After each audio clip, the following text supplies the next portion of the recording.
Hello everyone, आपका एक बार फिर से अतुल इसी सेंटर में स्वागत है। आज के इस वीडियो में मैं क्लास 10th के हर एक बोर्ड के लिए हिंदी मीडियम के टॉप 10 क्वेश्चन लेकर आया हूं, जो कि हर साल पूछे जाने वाले प्रश्न हैं।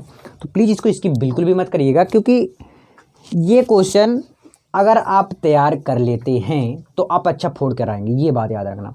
और ये पहला पार्ट है, अगला पार्ट भी मिल जाएगा आपको जल्द ही।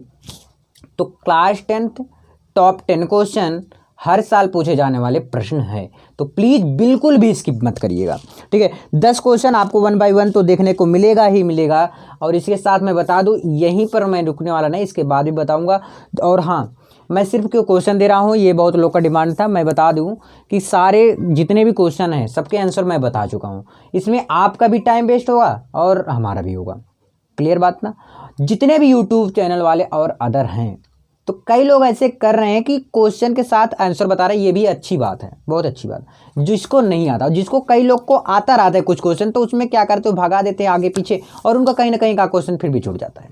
तो इसलिए मैं इसके मद्देनजर रखते हुए क्लास 10 का टॉप 10 क्वेश्चन सिर्फ लेकर आया हूँ। अगर आपको क्वेश्चन नहीं आता, पहले आप अपने कॉपी में क्वेश्चन लिखिए, ध्यान से समझिए। पहले क्या करना है, आपको क्वेश्चन को लिखना है अपनी कॉपी में। कॉपी में लिखने के बाद दीवार पे चिपका देना है, या अपने कॉपी में ही लिखा रहना दे दो। अब 10 क्वेश्चन है, अब 10 क्वेश्चन को, जैसे पहला क्वेश्चन आपका क्लियर हो ना, तो उस पर टिक लगा दो। दूसरा क्लियर हो, टिक लगा दो। ऐसे टिक लगा दो उस पर कि मेरा क्लियर हुआ। और जो मैं टॉप 10 क्वेश्चन देता हूँ ना, इसको एक दिन का लक्ष्य देता हूँ कि एक दिन में तैयार कर लो। इसीलिए मैं टॉप 10 क्वेश्चन देता हूँ, नहीं तो टॉप 50 क्वेश्चन दे दूँ, बस काम खत्म हो जाए पूरा। तो इसीलिए बस यही रीज़न है, और कोई रीज़न नहीं है। तो इसमें पहले लेसन का, दूसरे लेसन का जितने भी मोस्ट इंपॉर्टेंट क्वेश्चन मैं यहाँ पर देख रहा हूँ बन रहे हैं, सारे क्वेश्चन मैं आज कवर करने वाला हूँ। आई होप कि आप लास्ट तक जरूर देखेंगे, है ना। चलिए, पहला क्वेश्चन सबसे पहले देख लेते हैं। दूरदृष्टि दोष, पहला क्वेश्चन हो गया क्लियर। पहला क्वेश्चन क्या है, दूरदृष्टि दोष। दूरदृष्टि दोष क्या होता है, थोड़ा थोड़ा बता दूं। जो मुझे दूर की वस्तुएं जब दिखाई देते हैं उसे दूरदृष्टि दोष कहते हैं। एकदम सिंपल वे में बताया हूं, अब इसको गहराई में नहीं जाऊंगा। निकट दृष्टि दोष, निकट दृष्टि दोष। निकट दृष्टि दोष मतलब जो मुझे पास की वस्तुएं दिखाई देते हैं उसे निकट दृष्टि दोष कहते हैं। सिंपल वे में बता रहा हूं। और इसकी सीमा कितनी होती है, 25 सेमी होती है, ठीक है। वर्ण विक्षेपण, वर्ण विक्षेपण बता रखा हूं, जो छिद्र से गुजरता है, वर्ण विक्षेपण क्लियर। चौथा क्वेश्चन लिखिए। पहला है दूरदृष्टि दोष, दूसरा है निकट दृष्टि दोष, और तीसरा है वर्ण विक्षेपण, और चौथा लिखिए पूर्ण आंतरिक परावर्तन।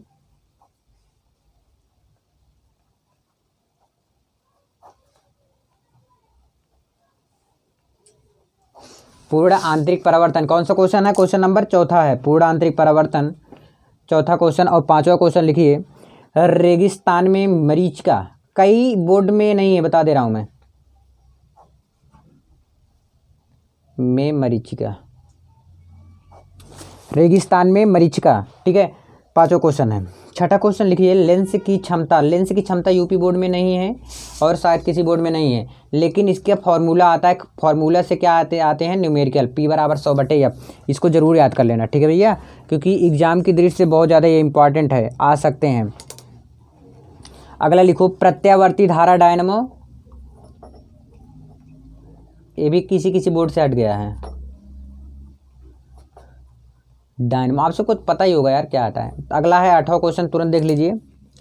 प्रत्यावर्ती धारा क्लियर। दिष्ट धारा, दिष्ट धारा या प्रत्यावर्ती धारा इंपॉर्टेंट दोनों है बहुत ज्यादा। फ्लेमिंग के बाएं हाथ का नियम, 9वां क्वेश्चन लिखिए। फ्लेमिंग के बाएं हाथ का नियम, फ्लेमिंग के बाएं हाथ का नियम, फ्लेमिंग के बाएं हाथ का नियम। 9वां क्वेश्चन क्या रहा आपका, फ्लेमिंग के बाएं हाथ का नियम। आज का आखिरी क्वेश्चन 10वां है, पहले देख लीजिए। फ्लेमिंग के बाएं हाथ का नियम और दाएं हाथ का नियम, 2 क्वेश्चन होते हैं, ठीक है।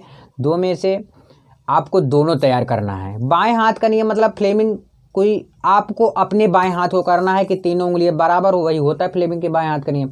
याद कर लो, अंगूठा किसका होता है, तर्जनी क्या होता है, मध्यमा क्या होता है, इसके बारे में जान लो और 3 उंगली फैला कर देख लो, सिंपल सी बात है। चलिए, एक क्वेश्चन इससे बनते हैं न्यूमेरिकल, मतलब श्योर है बनता है, इस तरह के रहते हैं प्रतिरोध वाले, इस तरह के बनते हैं ना।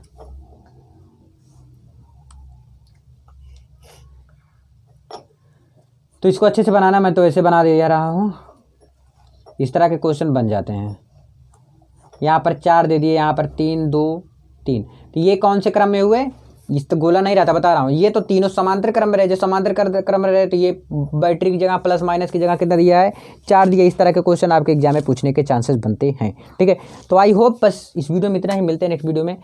देखिए यार, पहली बात तो मैं आप सबको बता दूँ, आप पढ़ रहे हो या नहीं पढ़ रहे हो मुझे तो नहीं पता, लेकिन एक चीज़ ज़रूर पता है, आप नहीं पढ़ रहे या नहीं पढ़ रहे, पढ़ रहे हो या नहीं पढ़ रहे हो ये तो नहीं पता, लेकिन एक चीज़ याद रखना कि आपके साथी जो आपसे नहीं बता रहे वे पढ़ रहे हैं। तो इसलिए उनका सुन के कि मैं नहीं पढ़ रहा हूँ और आप भी नहीं पढ़ रहे हो उनका सुन के, तो ये आपकी मूर्खता है। क्योंकि वो पढ़ रहे हैं, आप नहीं पढ़ रहे हैं, यह आपको जल्द ही पता चल जाएगा। जैसे ही एग्ज़ाम क्लियर होगा, जैसे ही रिजल्ट आएगा, तुरंत वो सब कुछ कबूल देंगे, सब कुछ बता देंगे। तो आई होप कि आप सब भी जुट जाएंगे और पढ़ रहे होंगे तो बेटर, बहुत अच्छी बात। बस इस वीडियो में इतना ही। मिलते हैं नेक्स्ट वीडियो में। मोटिवेट अपने को करते रहिए, पढ़ते रहिए, देखते रहिए। धन्यवाद।